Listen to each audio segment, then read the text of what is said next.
Luluto tayo ng apritadang manok. Yung bawang gusto kong ito. Yung bawang.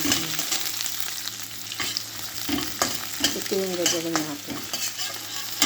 Sunod ko yung kamatis. Pagkain namin ito, yung pagmayin. Sunod ko nito yung manok paglagay. Yun yung ginamit kong manok para malasa. Ito guys, pag magluto ako nito, hindi ko nilalagyan ng tubig. Hayaan ko lang siya na magtubig siya sa kanyang sarili. Takpan ko lang at saka hinaan ng maigi. O ito guys, hindi ko sinabawan. Sabaw lang yun ito. Lagay ko na yung patatas. O ito, nilagay ko na yung patatas. Ngayon, paanuhan ko na lang ng mga 15 minutes.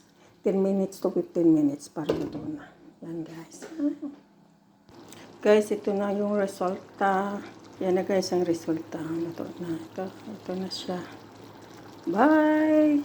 Salamat!